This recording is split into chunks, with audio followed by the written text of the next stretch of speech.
Welcome back to the Lights Out podcast, bedtime stories for boys and girls for when the lights go out. Good evening, boys and girls.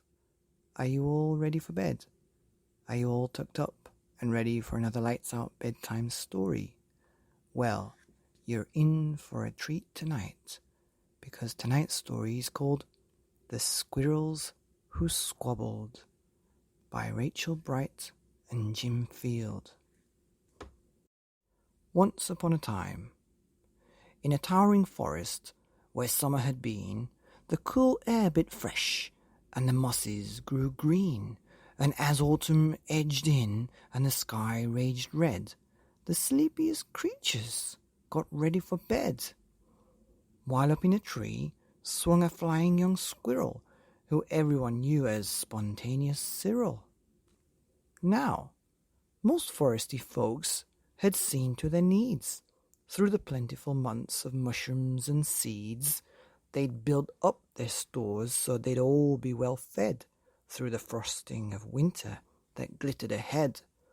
But Cyril, he lived in the now and the here. He'd adventured and partied his way through the year, so his cupboard was empty, his hollow was bare. He hadn't a mouthful of food anywhere. But wait! What was that? Over there, take a look. A single lone pine cone wedged in a nook. He squealed with delight, and for a very good reason, for inside were the very last nuts of the season. But Cyril wasn't alone. There were more hungry eyes.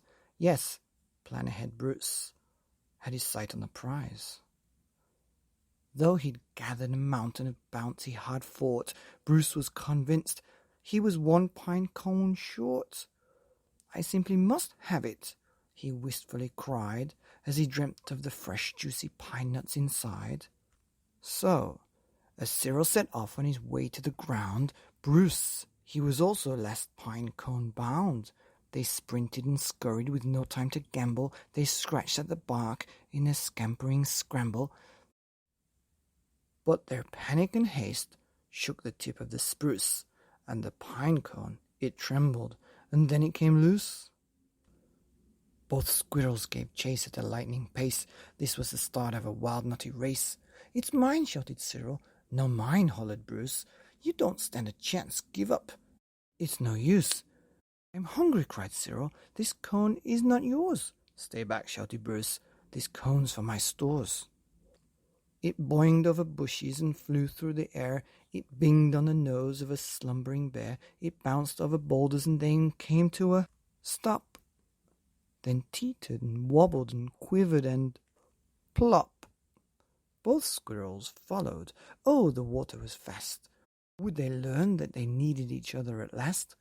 But each was intent on how he could win, so they didn't quite notice a bird sweeping in. Cyril and Bruce, they watched in dismay as their cone disappeared, up, up, up and away. "Come back," shouted Cyril.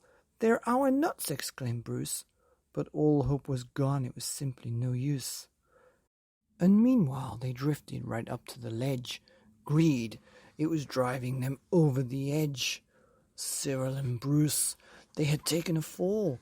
They were paying the price for wanting it all.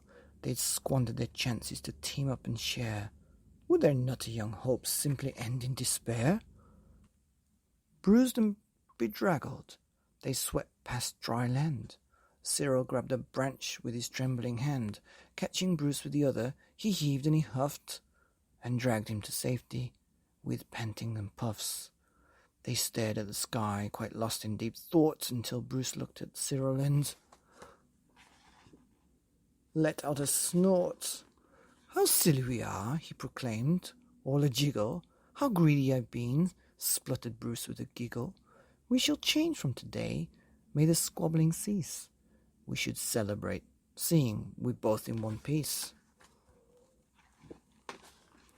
From that day and forward, they made a great pair.